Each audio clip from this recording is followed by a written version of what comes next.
Welcome to my YouTube channel. आज मैं आपको प्रोबायोटिक और नॉन प्रोबायोटिक फूड के बारे में बताऊंगी।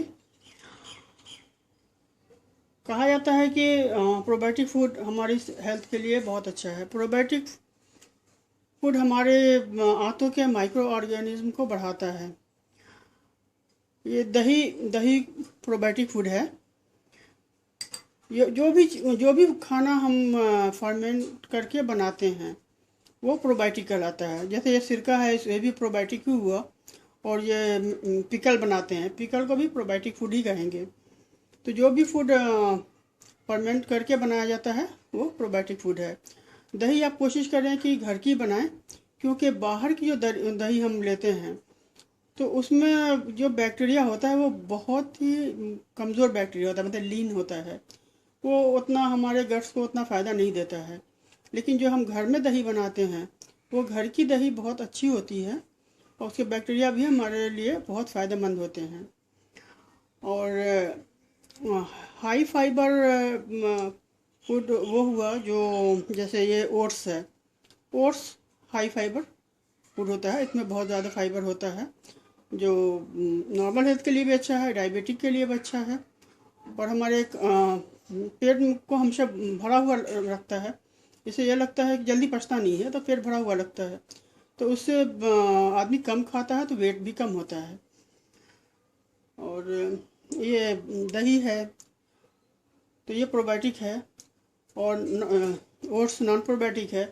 तो ये हमारे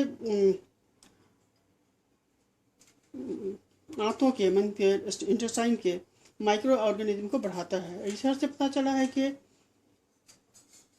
दही और हाई फाइबर फूड लेने से लंग्स कैंसर का खतरा बहुत कम होता है।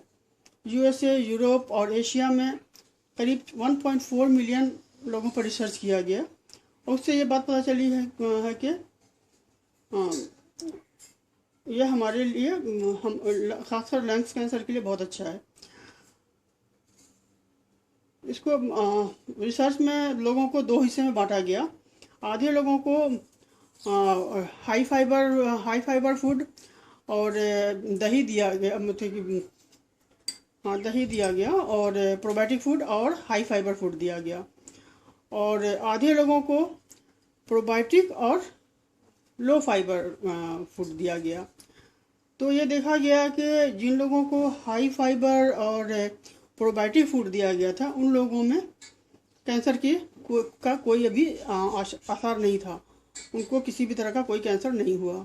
और जिन लोगों को लो फाइबर और प्रोबायोटिक दिया गया था उनमें कुछ लोगों में ये रिस्क पाया गया। अगर आपका पेट ठीक है तो बहुत सारी बीमारी से बच सकते हैं।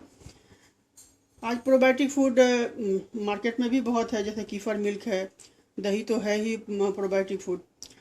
और ये सिरका भी प्रोबायोटिक फूड है। अचार जो हम खाते हैं वही प्रोबायोटिक फूड है। और जैसे गोभी को फर्मेंट करके बनाया जाता है तो वही प्रोबायोटिक हुआ। जो भी चीज़ फर्मेंट करते हैं जिस चीज़ को भी, वो प्रोबायोटिक होता है। फर्मेंट करने का मतलब ये नहीं है कि वो सड़ गया, फंगस लग गया, उसको यूज़ कर रहे हैं, नहीं।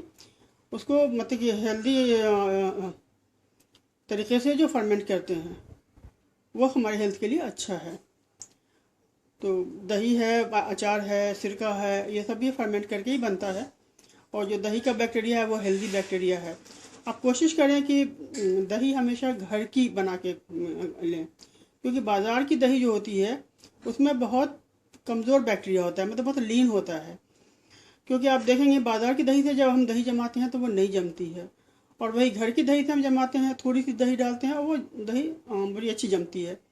तो आप कोशिश करें, देखिए मैं हमेशा कोशिश करती हूँ कि घर की दही जमाऊँ और ये बहुत अच्छी जमती है। और कभी मजबूरी होती है तो ही मैं बाज़ार की दही लेती हूँ। और कीफर मिल्क भी आजकल मार्केट में अवेलेबल है, आप वो भी ले सकते हैं।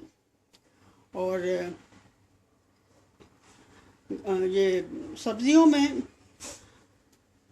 खीरा है, गाजर है, पत्ता गोभी है, मूली है, ये सब हाई फाइबर फूड है। ओट्स है। और प्रोबायोटिक में कीफर मिल्क है, दही है। कीफर मिल्क अभी अमेज़न पर भी मिलने लगा है। ये एक तरह से जैसे दूध फट जाता है उस तरह का होता है। तो उसमें आप अपने घर में डाल डाल के और दूध डाल के उसको बढ़ा सकते हैं। ये आप अमेज़न पे जाके देखेंगे तो आपको वहाँ पर केफर मिल्क दिखाई देगा, तो वहाँ से भी आप ऑर्डर करके ले सकते हैं। और उसको आप थोड़ा जितना भी लें उसको में इंस्ट्रक्शन दिया रहेगा, उसके हिसाब से आप उसमें जितना भी आपको ज़रूरत हो उसके हिसाब से बनाएं और खाएं। वो काफ़ी दिन चल जाता है।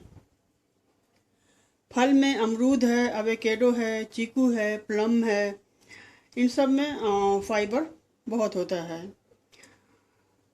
हाई फाइबर फूड और प्रोबायोटिक फूड ये डायबिटिक के लिए भी बहुत अच्छा है, हमारे पेट के लिए बहुत अच्छा है, हमें कैंसर से बचाता है। और ऐसे भी हमें हमेशा फाइबर रिच खाना खाना चाहिए, इससे पेट साफ रहता है, क्योंकि कॉन्स्टिपेशन ही 10 बीमारियों का जड़ होता है। तो अगर पेट साफ रहेगा तो आदमी वैसे ही हेल्दी फील करता है। और ये तो हाई फाइबर फूड हम लेते हैं तो पेट साफ रहता है और इससे हमारी कई बीमारियां नहीं होती हैं। हेल्दी आदमियों को भी फाइबर रिच फूड ही खाना चाहिए। तेल और ज़्यादा मसाला वाली चीज़ों में से परहेज़ कीजिए, और ख़ासकर फास्ट फूड, कोल्ड ड्रिंक, ये सबसे तो बिल्कुल ही परहेज़ कीजिए। और जूस तो कभी मार्केट का लेना ही नहीं है, क्योंकि मार्केट का जूस कितना भी लिखा हो कि रियल है, रियल होता ही नहीं है, वो तो बिल्कुल केमिकल्स हैं। क्योंकि मैं जब बाहर गई तो वहाँ पर मैंने इतने सारे जूस देखे, तो शुरू में मैंने भी पीना शुरू किया। फिर जब मैंने देखा कि 1 महीने के अंदर मेरा वज़न एकदम से बढ़ गया, तब मैंने रियलाइज़ किया कि नहीं, ये तो बिल्कुल जहर है। फिर मैंने जूस पीना बिल्कुल बंद कर दिया। मैं कहीं बाज़ार का जूस नहीं पीती हूँ, फल खा लेती हूँ या घर में जूस बना लूँ, लेकिन बाज़ार का नहीं पीती हूँ। तो ये छोटी छोटी बातें हैं जिसका अगर हम ध्यान रहें तो हम हेल्दी रहेंगे। और अभी जैसे लॉकडाउन चल रहा है और हम बाहर की चीज़ें नहीं खा रहे हैं, तो हमें कोई फ़र्क नहीं पड़ रहा है। हम कोल्ड ड्रिंक नहीं ले रहे हैं या फिर फास्ट फूड नहीं खा रहे हैं, तो भी हम घर में हेल्दी हैं और अच्छे से मज़े से रह रहे हैं। तो हम ऐसे नॉर्मल टाइम में भी जब लॉकडाउन खुल जाएगा और हम बाहर घूमेंगे, तो हम क्यों स्ट्रीट फूड खा के अपने आप को बीमार करें। तो कोशिश करें कि स्ट्रीट फूड नहीं खाएं, और जो घर में आपका सादा खाना बनता है वो सबसे अच्छा है। और पिज़्ज़ा, बर्गर, ये सब चीज़ें बहुत नुकसानदेह हैं। तो ये सब छोटी छोटी बातों को अगर हम फॉलो करें तो हम हेल्दी रहेंगे। मेन चीज़ क्या है, मज़ा के लिए हम खाते हैं कुछ भी बाहर चीज़, लेकिन हेल्थ को प्रायोरिटी देना चाहिए। कभी कभार खा लिया चलेगा, लेकिन हमेशा शौकिया तरफ से लोग जाते हैं, रोज़ बाहर जाके ठेला पे खा के आते हैं पानी पूरी या कुछ भी। तो इस सब से अवॉइड करें, जैसे अभी आप अवॉइड कर रहे हैं लॉकडाउन में, तो वैसे ही नॉर्मल टाइम में भी आप अवॉइड करें। मिनिमम बाहर की चीज़ें खाएं और घर के बने खाना खाएं, हाई फाइबर डाइट खाएं, प्रोबायोटिक फूड खाएं और खुश रहें, सेहतमंद रहें। हम तो ये चाहते हैं कि आप खुश रहें, सेहतमंद रहें। Take care.